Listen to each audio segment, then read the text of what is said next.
Hidup kami berharga karena Engkau memakai hidup kami. Tuhan, ini kerinduan kami.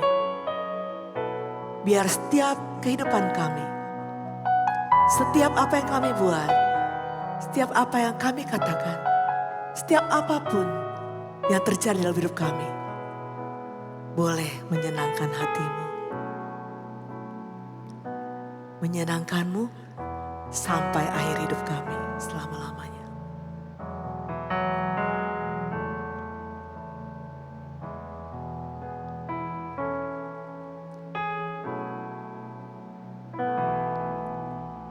Tuhan, ku mau menyenangkan-Mu. Tuhan, bentuklah hati ini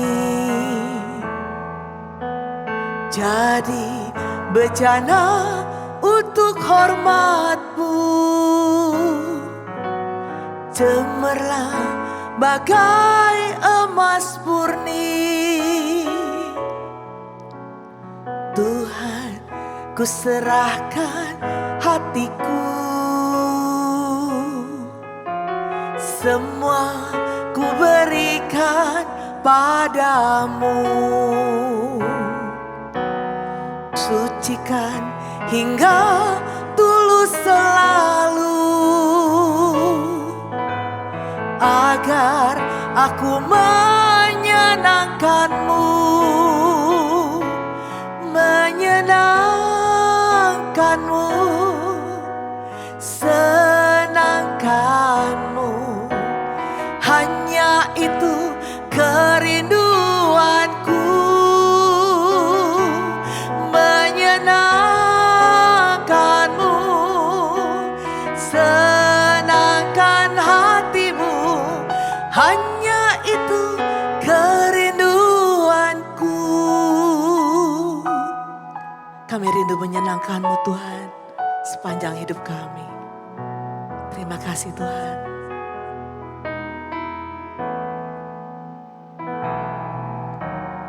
Tuhan, ku serahkan hatiku.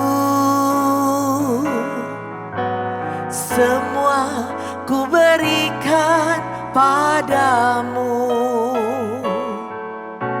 Sucikan hingga tulus selalu, agar aku menyenangkan-Mu. Menyenangkan-Mu, senangkan-Mu, hanya itu kerinduanku. Menyenangkan-Mu, senangkan hatimu, hanya itu kerinduanku.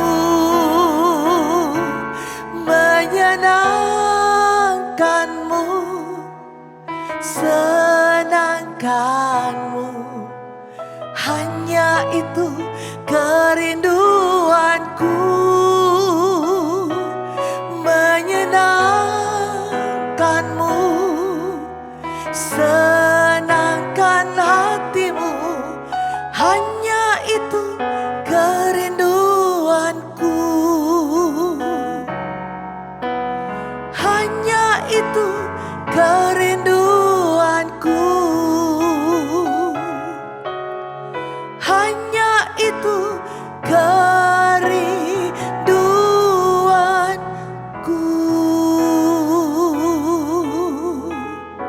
Kerinduan kami hanya satu Tuhan. Engkau disenangkan dengan hidup kami. Engkau disenangkan dengan pujian kami. Engkau disenangkan dengan seluruh yang sudah kami lakukan Tuhan. Thank you Jesus. Thank you Jesus. Amin.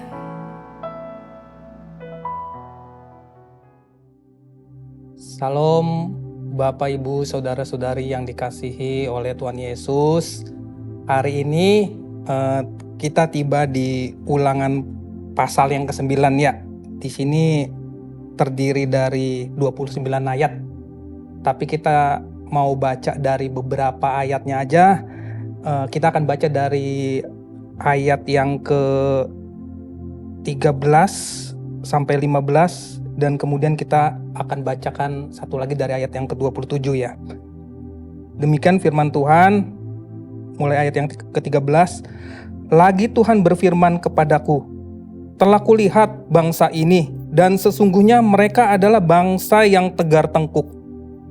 Biarkanlah aku, maka aku akan memunahkan mereka dan menghapuskan nama mereka dari kolong langit.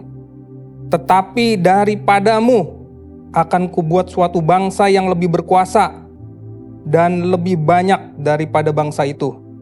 Setelah itu berpalinglah aku, lalu turun dari gunung yang sedang menyala itu dengan kedua loh perjanjian di kedua tanganku. Nah, kita lanjut ke yang ayat 27. Ingatlah kepada hamba-hambamu, kepada Abraham, Ishak dan Yakub. Janganlah perhatikan ketegaran bangsa ini ataupun kefasikan dan dosanya. Nah, Bapak Ibu Saudara, kalau kita lihat ya di Ulangan pasal yang ke-9 ini, banyak kejadian-kejadian di situ ya, di mana bangsa Israel itu dipimpin oleh Musa. Nah, Musa ini bisa dibilang adalah perantara antara umat Israel dengan Allah yang Maha Kudus ya. Di sini di Keluaran ini ada beberapa peristiwa yang terjadi. Yang pertama, Israel masuk ke tanah perjanjian bukan karena kebenaran mereka. Tuhan bilang seperti itu. Itu sama aja seperti kita. Kita itu diselamatkan karena kasih karunia, bukan karena perbuatan kita. Jadi jangan ada yang beranggapan bahwa karena perbuatan kita lah, karena jasa-jasa kita lah, maka kita berhak memperoleh bagian di dalam kerajaan Allah. Tapi itu semata-mata karena kasih karunia dari Tuhan. Nah, yang kedua ini, Israel berbuat dosa dengan anak lembu emas ya. Ya, dari sini kita belajar ya, bangsa Israel ini adalah bangsa yang tidak setia ya, dan tidak taat. Padahal baru aja Musa itu menerima hukum Taurat gitu ya, turun dari gunung gitu dengan membawa hukum Taurat. Tapi cepat sekali bangsa Israel itu berpaling dari Tuhan. Nah, demikian juga dengan kita ya. Ya mungkin berhala modern di kita itu ya kesenangan hidup ya duniawi seperti itu ya, pujian-pujian manusia ya, segala sesuatu yang menggantikan Tuhan di hati kita itu bisa dianggap sebagai berhala ya. Ya, dari sini kita belajar juga bahwa manusia itu sangat rentan berbuat dosa seperti itu ya. Ya, tapi di sini ada peran Musa ya.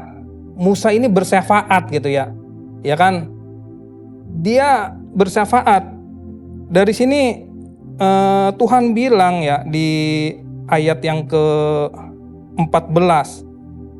Tetapi daripadamu akan kubuat suatu bangsa yang lebih berkuasa dan lebih banyak daripada bangsa ini. Jadi pada saat Tuhan mau memunahkan bangsa Israel, disitulah Musa berdiri di tengah-tengah ya, antara bangsa Israel dan Allah yang kudus. Di situ tuh Musa bersyafaat ya, meminta pengampunan kepada Tuhan. Dan dia menceritakan bahwa Tuhan itu sudah berjanji kepada Abraham, Ishak dan Yakub ya, mengenai tanah perjanjian gitu. Nah, dari sini kita belajar juga, meskipun bangsa Israel adalah bangsa yang tidak setia dan tidak taat, namun Allah itu adalah Allah yang setia ya, Allah yang memegang perjanjiannya dengan Abraham, Ishak dan Yakub ya. Nah, dari sini kita juga belajar ya, meskipun kita kadangkala jatuh ke dalam dosa gitu ya, Tapi kalau kita segera berbalik, taat dan menuruti seluruh perintah Tuhan, maka Tuhan adalah Allah yang setia ya. Melalui Tuhan Yesus, di sini kita belajar kalau bangsa Israel punya perantara, Musa di hidup ini kita punya perantara, yaitu Tuhan Yesus ya. Di kitab suci disebutkan bahwa Tuhan Yesus adalah perantara kita gitu ya. Dia pribadi yang mengerti segala kelemahan kita seperti itu. Dia yang bersyafaat untuk kita agar kita bisa tiba di hidup yang kekal suatu saat nanti seperti itu. Nah, di sini juga kita belajar karena doa-doa syafaat Musa, Tuhan itu menahan murkanya gitu.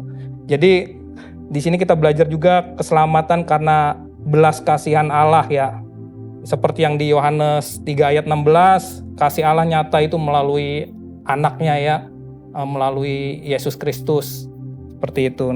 Nah, dari sini kita banyak belajar ya. Ulangan 9 itu menegaskan kelemahan manusia, dosa, ketidaktaatan, ketidaksetiaan, tetapi juga menunjukkan kesabaran dan kesetiaan Allah melalui doa syafaat Musa.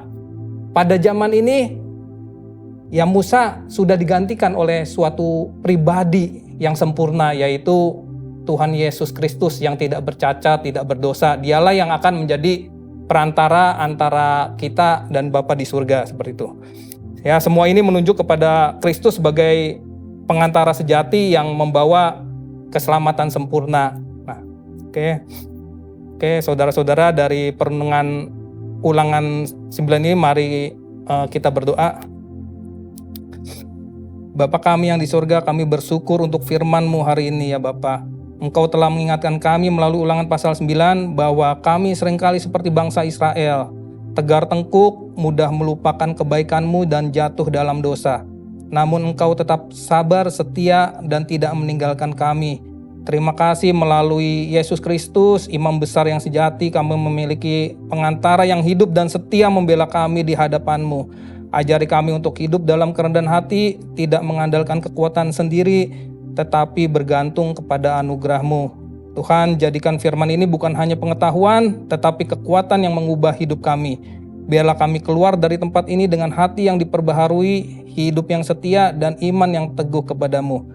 Dalam nama Tuhan Yesus kami berdoa dan mengucap syukur. Amin. Ulangan 9.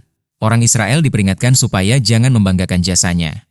Dengarlah, hai orang Israel, engkau akan menyeberangi sungai Yordan pada hari ini untuk memasuki serta menduduki daerah bangsa-bangsa yang lebih besar dan lebih kuat daripadamu, yakni kota-kota besar yang kubu-kubunya sampai ke langit. Suatu bangsa yang besar dan tinggi, orang enak, yang kau kenal dan yang tentangnya kau dengar orang berkata, siapakah yang dapat bertahan menghadapi orang enak? Maka ketahuilah pada hari ini, bahwa Tuhan, Allahmu, dialah yang berjalan di depanmu laksana api yang menghanguskan. Dia akan memunahkan mereka dan dia akan menundukkan mereka di hadapanmu. Demikianlah engkau akan menghalau dan membinasakan mereka dengan segera, seperti yang dijanjikan kepadamu oleh Tuhan. Janganlah engkau berkata dalam hatimu, apabila Tuhan, Allahmu, telah mengusir mereka dari hadapanmu, karena jasa-jasakulah Tuhan membawa aku masuk menduduki negeri ini. Padahal karena kefasikan bangsa-bangsa itulah Tuhan menghalau mereka dari hadapanmu. Bukan karena jasa-jasamu atau karena kebenaran hatimu engkau masuk menduduki negeri mereka, tetapi karena kefasikan bangsa-bangsa itulah Tuhan, Allahmu, menghalau mereka dari hadapanmu, dan supaya Tuhan menepati janji yang diikrarkannya dengan sumpah kepada nenek moyangmu, yakni Abraham, Ishak dan Yakub. Jadi ketahuilah, bahwa bukan karena jasa-jasamu Tuhan, Allahmu, memberikan kepadamu negeri yang baik itu untuk diduduki. Sesungguhnya engkau bangsa yang tegar tengkuk. Riwayat tentang kemurtadan di Horeb. Ingatlah, janganlah lupa, bahwa engkau sudah membuat Tuhan, Allahmu, gusar di padang gurun.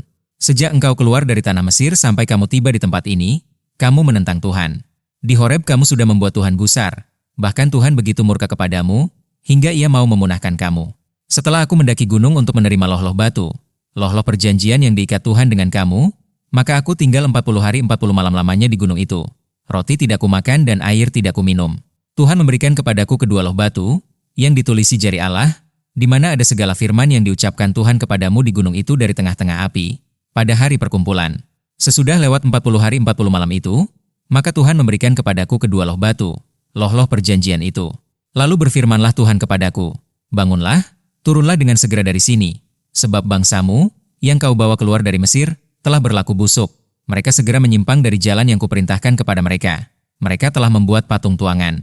Lagi Tuhan berfirman kepadaku, telah kulihat bangsa ini dan sesungguhnya mereka adalah bangsa yang tegar tengkuk. Biarkanlah aku, maka aku akan memunahkan mereka dan menghapuskan nama mereka dari kolong langit. Tetapi daripadamu akan kubuat suatu bangsa yang lebih berkuasa dan lebih banyak daripada bangsa ini.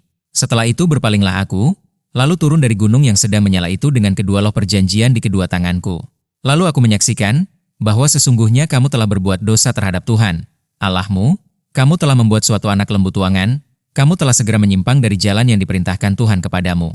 Maka kupeganglah kuat-kuat kedua loh itu, kulemparkan dari kedua tanganku, kupecahkan di depan matamu. Sesudah itu aku sujud di hadapan Tuhan, 40 hari 40 malam lamanya, seperti yang pertama kali. Roti tidak kumakan dan air tidak kuminum, karena segala dosa yang telah kamu perbuat, yakni kamu melakukan apa yang jahat di mata Tuhan, sehingga kamu menimbulkan sakit hatinya. Sebab aku gentar karena murka dan kepanasan amarah yang ditimpakan Tuhan kepadamu, sampai ia mau memunahkan kamu. Tetapi sekali ini pun Tuhan mendengarkan aku. Juga kepada Harun Tuhan begitu murka, hingga ia mau membinasakannya. Maka pada waktu itu aku berdoa untuk Harun juga. Tetapi hasil perbuatanmu yang berdosa, yakni anak lembu itu, kuambil, kubakar, kuhancurkan dan kugiling baik-baik sampai halus, menjadi abu, lalu abunya kulemparkan ke dalam sungai yang mengalir turun dari gunung. Juga di Tabera, di Masa dan di Kibrotaawa, kamu selalu membuat Tuhan gusar.